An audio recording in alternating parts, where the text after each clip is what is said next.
we have an amazing group of young men that wants to make every shot, that wants to make the right play, that want to play mistake-free basketball.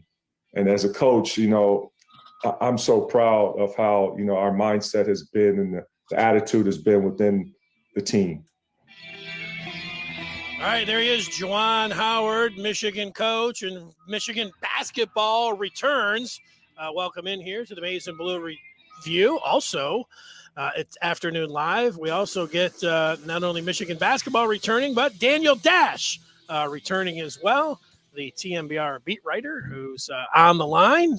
Daniel, good to see you. What's going on? Nothing much. Enjoying the return of basketball. Enjoying the thick of the football offseason. January is a big month for coaching turnover. We'll get into that, but in general, there's never a dull moment, and I think it's going to be a good week. You like the 9 o'clock tips, which is what Michigan is in store for tonight, Friday night, late night in Champaign, FS1, 9.5, 10 points Michigan getting in this game. You like the late ones? I don't like the late tips. I understand why they stagger the games for TV purposes, but at the same time, you think of the rivalry that Michigan and Illinois have kind of developed over the last year or two. You would think that this would be one of the Saturday afternoon games, even a Sunday CBS slot. So I think that they could have done a better job scheduling this one, but nonetheless, Michigan's back in action after a 10-day layoff. You're a relatively young guy, you went to Michigan and everything else, but when it comes to media matters, you're like, the old shoehorn there, like, no to the late games. You probably like the noon kickoffs and don't like the late ones either, right? So, the big house under the lights is special. That I love. Okay. But I mean, basketball, when you're playing indoors, and you don't see sunlight. For a 9 o'clock tip, figure at Chrysler, you're not out of there till 1 a.m. So it's a late night. Yeah, that's right. You mentioned the rivalry between these two, and you can go back to tonight. You can go back as far as you want, 1989. But if you go back to last year, there was no question that Illinois, their coach was leading the charge. I mean, their players talked about it. Certainly, their fans haven't let it go that Michigan won the Big Ten, and Illinois wanted to win the Big Ten. How does that factor in tonight? Look, it's a lot of the same supporting casts from both teams. Illinois especially. I mean, they lost Io DeSumo. Obviously, Michigan lost Isaiah Livers, Franz Wagner, Shawnee Brown, Mike Smith. But, I mean, the guy who had the most beef with the Illinois fan base is Hunter Dickinson. And he'll be in Champaign tonight for the first time in front of fans. Obviously, last year, no fans. And last year, they only played once. The only time that Michigan played Illinois was at Chrysler. And Illinois took it to them. They beat the brakes off Michigan. They won by more than 20 points. It's one of the most lopsided losses in the Juwan Howard era so far. I think Illinois is going to try to come out and do the same thing tonight. I think they're upset about losing last year's regular season title. Obviously, they finished with more wins, but because of Michigan's state-mandated, not even department-mandated, 2-week shutdown, Michigan had a better winning percentage. Obviously, losing the head-to-head against Illinois left some question marks, but at the end of the day, the tiebreakers that the athletic directors and commissioner agreed on before the season held, and that's why there's a banner in Chrysler and not the State Farm Arena. But I think tonight you're going to see a pretty angry Illinois group, at least of the returners.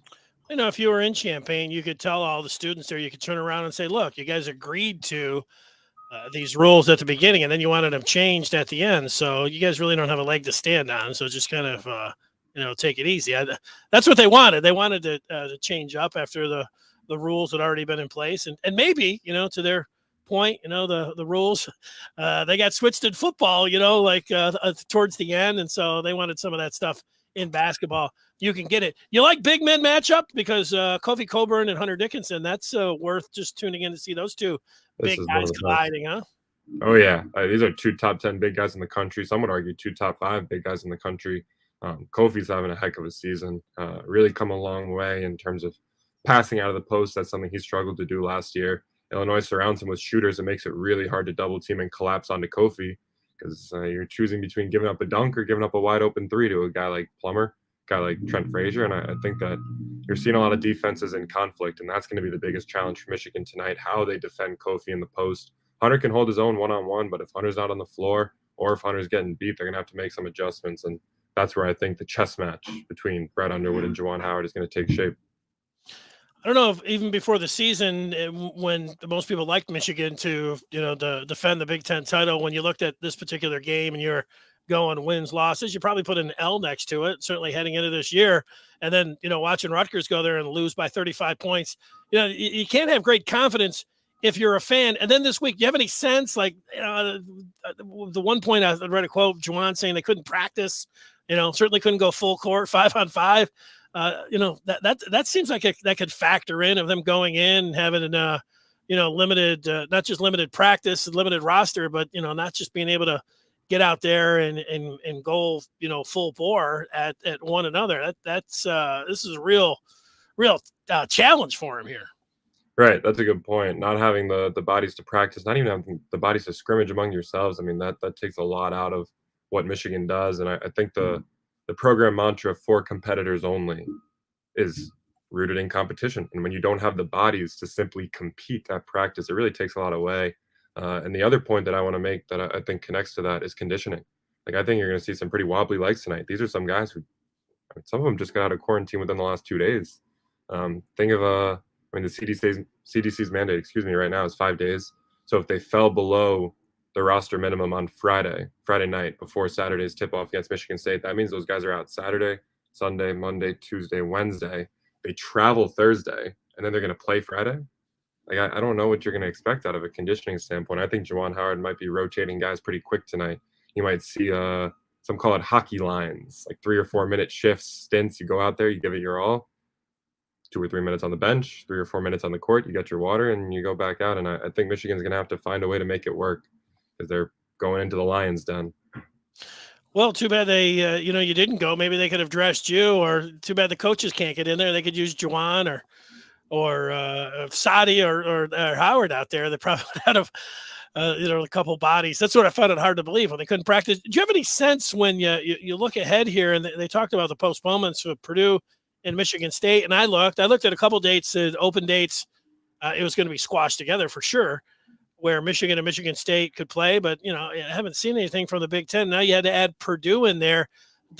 Is it Michigan and the opponent have to agree on that, or does the Big Ten just say, okay, we're just going to go ahead and schedule this up? Do you know how that works? I think they all work together with the league office. I think the word the Big Ten uses is in coordination with the league office. That could mean a couple different things. That could mean the league telling the schools when they're going to play. But Michigan's got a pretty decent gap, or two really, on their schedule down the stretch between February 27th, which is a Sunday, and March 3rd, which is a Thursday. Those are back-to-back home games, 5-day window. You could fit a game in the second or third day. Michigan has a Wednesday through Sunday break from February 23rd to February 27th, sandwiched between home games against Rutgers and Illinois. I think that's a good spot where you could fit a game in. And it's nice because both of these games are home games for Michigan that they missed. Michigan State and Purdue were both scheduled to be in Ann Arbor. That means that they will be coming to Ann Arbor later in the season. It's not like Michigan's going to have to scramble to put together a bus trip or a last-minute flight. Look, there's no ideal way to do it. There's no happy medium for every side. Everyone plays a different Big Ten schedule. Everyone plays a tough Big Ten schedule. And coming down the stretch, teams are going to feel it physically, mentally. And I think sandwiching a game in is going to be tougher than it seems. But at the same time, it's necessary. And under these new forfeiture guidelines, it seems like they're going to do everything in their power to make sure they get these games in. Yeah, well, Michigan could, use quad ones, I think, which both of those would end up falling into. Daniel, are you a Michigan Daily alum now? No, I'm in my last semester. So I'm graduating in April. Still senior editing at the Michigan Daily. Feels weird that the last semester's already here, but try to make the most of it. Yeah, I like the pictures when you show like the paper out and about on campus. Nice. Cool. It's cool. It's cool pictures. It look good. You got the campus in the background. You got you holding up the newspaper. It looks pretty cool. Adam Schefter from ESPN, he is a Daily alum, right? Daily alum, yep. Here's what he said recently about Jim Harbaugh when he was asked if the coach is staying in Ann Arbor. Is that he's more likely than not to stay, though you never can rule out an NFL team making him an offer that he can't refuse. And if that happens, then anything's possible, of course. All right, so the Raiders are playing tomorrow. They're in Cincinnati. That's the team. I don't know if it's a team to beat, however you want to look at it, team of interest.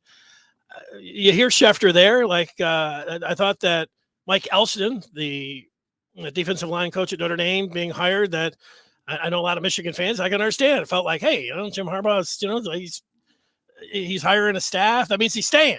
also everything else. But you have this weekend, you have the Raiders and all of that. You heard what Schefter had to say about it. I mean, how are you feeling about this? I'm sure a lot of people ask you what's going on with Jim Harbaugh.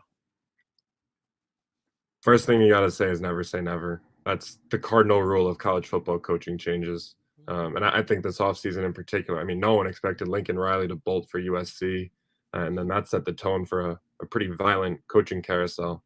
But, I mean, at the same time, it's so hard to see him leaving with where things stand now. I mean, he's building something at his alma mater that's really looks sustainable. Just brought in another Michigan man for the staff and a really accomplished coach in Mike Elston. What even constitutes an offer that you can't refuse? Like if Mark Davis, a good friend of Jim Harbaugh and the owner of the Las Vegas Raiders, if he throws, $12 to $14 million a year at Harbaugh, offers full control of the franchise, all personnel ops, it's going to be really hard to turn down. At the same time, the Raiders, their interim head coach, doing a heck of a job. It's a guy that the guys look like they love playing for. I don't know if you caught any of the Raiders-Chargers game, but one of the best games of the NFL regular season. And thought that the interim guy held his own in that game. So I think that it seems like it's Raiders or bust at this point. I would be shocked if he left Ann Arbor, but always got to come back to the never say never.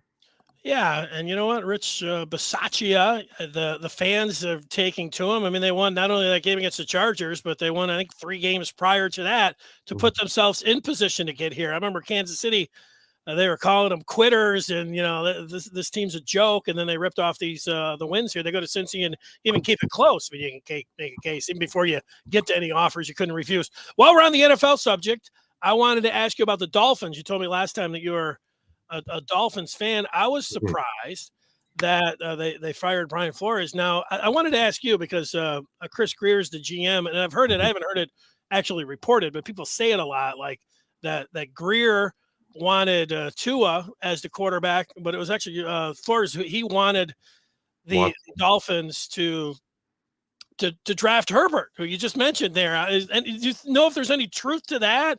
That seems like, of course, that would be a terrible a GM and a coach going in together on a franchise quarterback, being at odds right off the bat. Like that this seems kind of predictable now. If that was the case, is that true?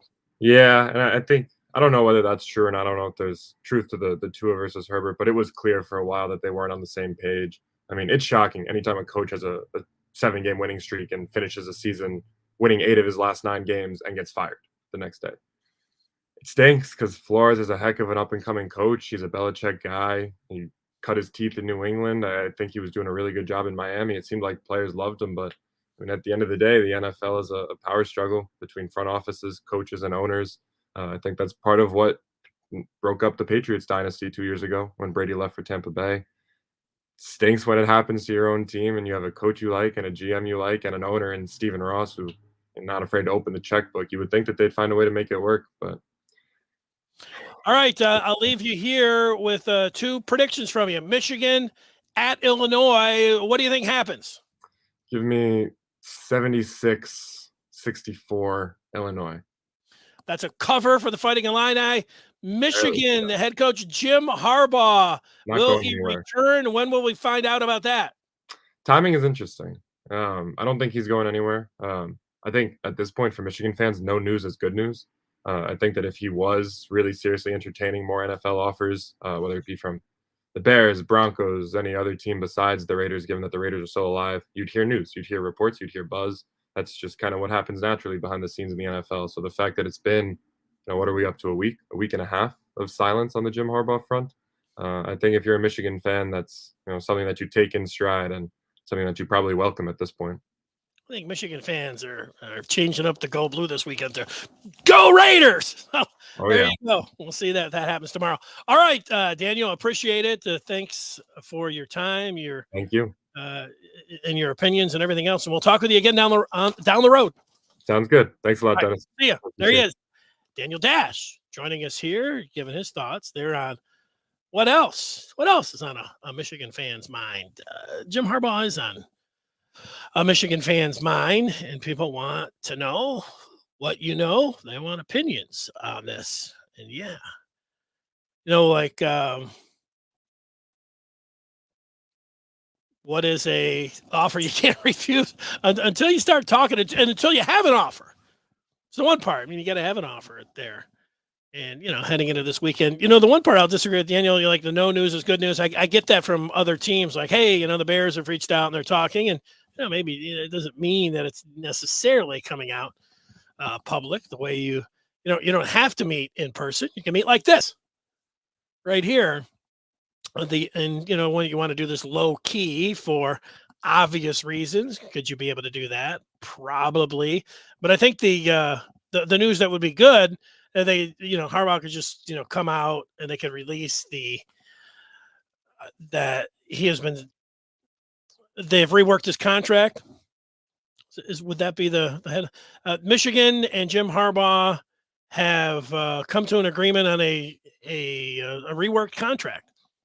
Because he has one. I think that's how it is. That would be the news. It would be music to Michigan fans' ears. Before we get to the Michigan recruiting spotlight, the memorabilia minute, and a little bonus today. I'm going to pick all the wild card games for you and tell you how I feel about them. Give you some winners heading into the weekend. I do see Mike here with a question. Any chance Coach Elston can bring along Rocco Spindler from Notre Dame? That would be nice. Well, Clarkston's Rocco Spindler, he loves Notre Dame. He likes his time up there. I know his dad, Mark. I see the pictures of when they go to South Bend. I would say no to that. But you know what? I'm old enough now. I can remember when Elston played for Michigan, and he comes in highly regarded. I think.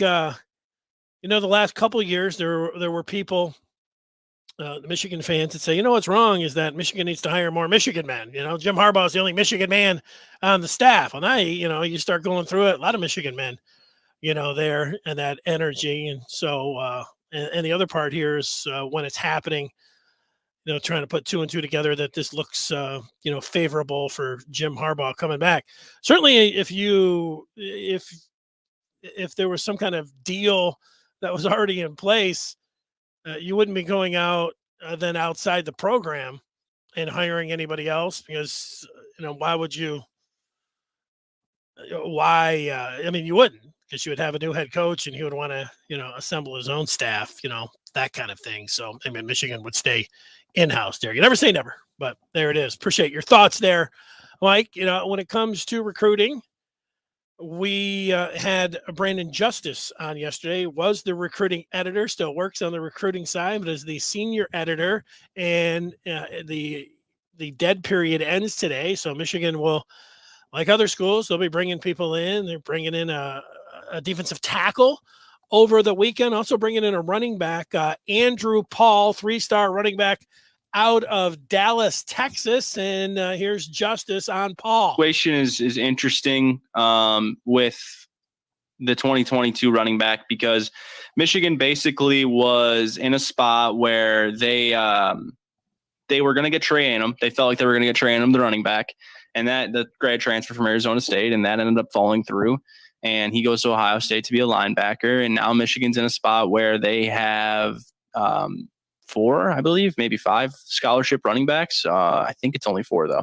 And with that in mind, you're going to need at least one more, right? So ideally you're going to get the one. And with that being said, Andrew Paul is a kid out of Texas who's got a 5.5 Rivals rating, which isn't all that high, but his offer list is, incredibly impressive. Well, that offer list that Justice is talking about, besides Michigan, you got Michigan State, Notre Dame, who we just talked about, and Auburn, to name a few on that list. So big-time schools want them. And I know some people, they look at the rankings, but a lot of people are like, who's offering them? Want to know that. All right, good stuff there in the Michigan recruiting spotlight from Brandon Justice. 1 minute to talk about memorabilia, and I go to this deck of cards. A Michigan deck of cards. It's beat up. I've never used them in a game, but I've taken them around for a long time. You can see every card indicates a former Michigan player. Does it look like Charles Woodson? Charles Woodson, the ace of spades. We've got, here's my favorite all-time Michigan player, Anthony Carter, the king of hearts. Why am I showing you a deck of cards? Here's the recently retired broadcaster Dan Deerdorf as the 8 of diamonds. Who do we got here? Oh, in the Hall of Fame. This is why. Mark Messner, 8 of hearts. Congratulations to Mark for making the College Football Hall of Fame. 2 guys that we've talked about this week, and I noticed that Braylon Edwards is not in the College Football Hall of Fame. Braylon was on Twitter yesterday like, what's up, College Football Hall of Fame? How about you go ahead and look at my numbers and put me in the Hall? You know what? Braylon, very deserving to go into the College Football Hall of Fame, as is Rick Leach, the guts and glue of the maize and blue. There he is. Actually, that kind of looks like Rick Leach there. Old number 7, 75 to 78, the Jack of Hearts. And not only looking at the guys that should be included in the College Football Hall of Fame, they have one joker that's in this deck. I feel like David Blaine. One joker. Who do you think that joker would be? The joker is Bob Ufer.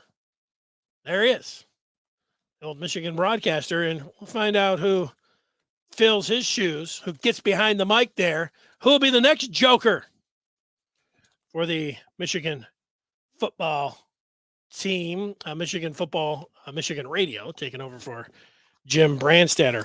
All right, the moment that you have been waiting for when it comes down, you want to know who's going to be the winners this weekend in the Super Wild Card Weekend. Let me go through these games and tell you what I'm thinking and why.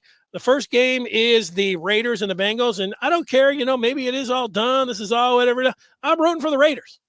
I want to see the silver and black win. Rich Bisaccia, I hope they at least keep it close for him. And, a guy that went for an interim nearly 40 years as an assistant coach in the NFL. Now, this could be a game that's worth, if you get a head coach, $5 million a year, $7 million a year, this is like a $35 million game. You think, spending $2-3 or whatever you're spending on your gambling site is something. How about Rich Bisaccia? $35 million game for him. But, looking at this, Herbert, the Raiders did a nice job winning their last 4 games there. And the Sunday night game, they played out of their minds, and that was great. And they did it against Herbert, who made some plays, brought him back from 15. But if you look at the 3 other wins and the QBs that they were playing there, it wasn't a very impressive lot of QBs. And then they did play Cincy recently and or this year, and Cincy clobbered them, and that was in Vegas. So you know what, the 5.5 is a big number and everything else, but I like how Cincy, they just have so much firepower. I don't think the Raiders are going to be able to keep up. Give me Cincinnati, lay the 5.5 points. The other game, New England at Buffalo, and the Bills are favored by 4.5. A rookie quarterback for the Patriots. I know these two teams split, but if you remember that Monday night game, wind was the total factor there. Now, the weather could be a factor in this one. It's going to be bitterly cold, but snow could be the great equalizer here. If they're talking about, snow during the whole game, I'm inclined then to take the points and New England. But if it's just cold, give me the Bills, and I'll lay the 4.5 there. Onward, Philly at Tampa, the Bucs minus 8.5. You know what? Remember last year in the playoffs, the Washington football team, at least that's where they're at right now until the end of this month, they kept it close against the Bucs with Taylor Heineke. Not a lot of weapons with no Antonio Brown and Godwin. Now you're forcing Gronk. He has to be that guy. Of course, along with Mike Evans. But Tom, just Fournette coming back. Maybe he'll be 100%. Maybe not. I think this all adds up to not a Philadelphia win, but Philadelphia plus 8.5. Give me the Eagles. I'll take the Eagles plus the 8.5. San Francisco at Dallas. The way Deebo Samuel is going, I had some fireworks. I like initially, I don't have the over and under in front of me. I like the over in this game here, but Dallas is a Jekyll and Hyde team. They're really hard to predict. Jimmy G's got the busted up thumb, but you know what? Deebo Samuel, I think the 49ers in this one, because I'm getting 3. I'm getting 3 points. I like San Francisco. Give me the 49ers in this game. In fact, give me them outright. Pitt is at KC. Chiefs favored by 12.5. That is a gigantic number, but I think people are just getting sentimental. I get sentimental. Big Ben, his last game, and he took the trip around the field 2 weeks ago. Great scene there at Heinz Field and everything else. 3 weeks ago, the Chiefs smoked them by 26 points. 12.5. I don't like giving up double-digit points in a playoff game, but you know what? It's different this year. I mean, like anything in the past where you're like, well, you don't give up double digits. Well, they've never had a 7th seed in before. Pittsburgh doesn't deserve to be in the playoffs. They're going to get beat by 20. Give me the Chiefs. I'll lay the big number there. And that gets us to Monday Night Football. And it is Arizona at LA. The LA Rams, where the Super Bowl is going to be played this year. Rams -4. A month ago, these two teams played on Monday Night Football, and the Rams went to Arizona. They had lost earlier in the year, but Aaron Donald dominated that game. And, you can talk about planning and how to what you're going to do for Aaron Donald here. But you know what? If the Cards had DeAndre Hopkins, it would be one thing. But, they don't. They get down to the red zone. They don't have any answers. They will load up on James Conner. And I think the Rams will not be denied here. I'll take the Rams. I'll lay the 4. Although, I'm going to root against not necessarily Matt Stafford, but the Rams overall, because it would help the Lions and get them a higher pick. And if you're from Detroit and you're a Lions fan, I think that's the way that you go. Now, you may say drafting doesn't matter. I don't care if we're drafting 25 or 30. I like Matt Stafford. I'm going to root for him. That's fine. It doesn't matter. I mean, it's your prerogative. I'm just telling you how I'm doing it. And, now that I have given you the pick, and if it gets down to Monday and I take my phone out, I put I'll probably be right there with you rooting for the Rams, even though I know that it would be best for the Lions if the Rams went out there and lost this game. It's one of those things, we saw him for 12 years here in Detroit, talking about Stafford being like, hey, that guy can win you some ball games by himself. He can also go out there and lose them. And we have seen that play out almost to a T with the Rams. But I think Stafford's got one in him. I think he's got at least a game, maybe 2 in the postseason before, the Stafford where he's throwing it left and right to the other team. I know this, if the Rams end up going to Lambeau, which is what I think is going to end up playing out, I've seen enough of Stafford going to Lambeau where he gets so keyed up and jacked up where he's throwing the ball 10 yards over somebody's head in the first half and they get buried. I'll give him a game. I'll even give him 2. I'm not going to give him 3. But I like the Rams when it comes down to that. And speaking of gambling, I'm talking about getting on my phone and doing all this.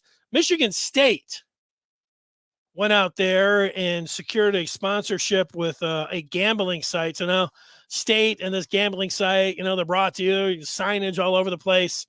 And, I was just looking online. People were saying, well, Michigan needs to jump into bed with a gambling site. That's free money.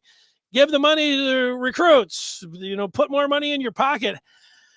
And you know what? Michigan's strategy, and I know they're on the big scoreboard that they have. I think it says Sony but there's no other sponsorship, I guess in your cups and in your program, and you can say here on the uniform. Okay. I was talking about like signage in the stadium. Michigan's a lot like Augusta National, where they play the Masters. Less is more, and it's worth more advertising wise. And, it's not like I'm looking down my nose at gambling, but it is, it's interesting when it comes to vices. Like, you don't put like alcohol, like some banner for like, alcohol down there. I don't sell alcohol at the games. I mean, it's college. What are we talking about here? But, gambling, okay. Gambling is the accepted vice here, but, no tobacco, no alcohol, but gambling's good. Maybe in a year or 2, maybe this year, Michigan will be like, you know what? Yeah, let's go ahead. We'll jump in and we'll get in there with the gambling side. It just doesn't, people don't like this, but it does have to be a fit. And a gambling site, I don't. Michigan State, hey, they're taking the money, free money up there. But I think I don't expect Michigan at any time to be jumping in with any casino or online betting site. It just doesn't fit in now. It could be an argument. Like they should. Everybody else is doing it. Same thing with the NLI. I mean, I get that argument, and look, if a gambling site called me and they wanted to put signage up here right now and say, hey, I would say okay, but this isn't Michigan. I'm talking about Michigan, but this is not Michigan. I don't think Michigan is. So whether you like that or don't like it, I think you understand where I'm coming from. Also, where I'm coming from is I'll be back here 2 times today. Once, I will preview Michigan hockey's a big weekend against Penn State, tell you everything you need to know about what the Wolverines look like on the ice, talk with their play-by-play man for the Wolverines, Al Randall. That's coming up this afternoon when Al gets down to the rink. And then later on tonight, mention a 9 o'clock tip. Those games go usually from 2 hours to 2 hours, 15 minutes. So after 11 o'clock, around 11:15, I would guess, I'll be back and I'll talk about what happens with the Michigan basketball team tonight in Champaign and get you that update. And you know what?